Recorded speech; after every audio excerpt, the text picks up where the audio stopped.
بطبوط صغير معمر بحشوه اللي لذيذه بزاف، تقدروا تعمروا بها اي حاجه بغيتو. سجلوها عندكم رمضان. ريحته شحال فنه، غادي يجي واعر واعر واعر، ريحته خطيره.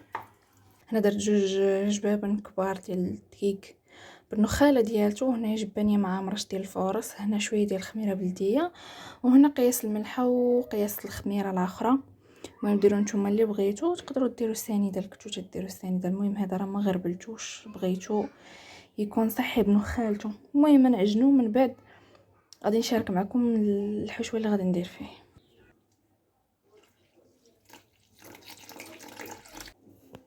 المهم هنا دهنتها بالزيت وغادي ندير لها الميكه وغادي نغطيها باش ترتاح.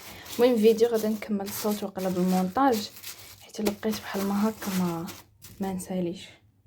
في المقله يكون عندها الغطاء. احتاجت بصله مقطعه، هاد الراس ديال البصله الخضاريه ما كنلوحوش حتى هو كنقطعوه وكنديرو. من بعد قياس ديال الملحه، قياس ديال الكمون، والقياس ديال القزبر.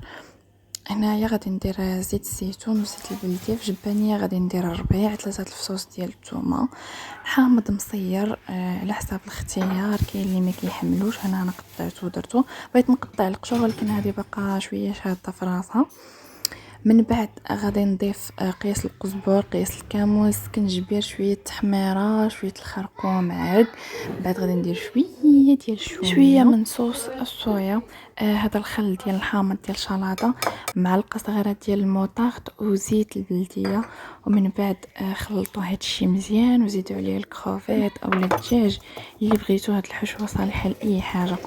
من بعد لقيت هنايا العجينه ما شاء الله طرخات، وانا غادي نقرص بيديا. من بعد غادي ندير المدلك، وانا غادي نوريكم. غادي نقطع سميتو البطبوط باش يجيكم بقى تقطعوه بالقياسات ديال هذيك الحديده ديال الحرشه.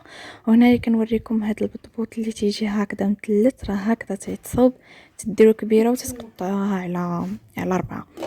هنايا من بعد البصله طفيت عليها وخليتها ترتاح واحد شويه. من بعد زدت عليها ديك الحشوه ديالي من بعد ما طرخات وشربات، وغادي نضيفها فوق البوطه. ومن بعد غادي نطيب البطبوط، عرفتو كيجي زوين بزاف وفريمون هذيك الحشوه كتجي لذيذه. كنت ديجا شاركتها معكم في الانستغرام، وقيلا حتى هنا في التيك توك بزاف اللي جربوها وعجباتهم.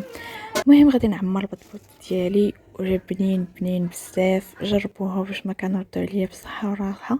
ما تنساوش تابوناو في باج ديجا كزال، تما غادي تلقاو بزاف ديال الوصفات اللي غادي يعجبوكم. بسلامه.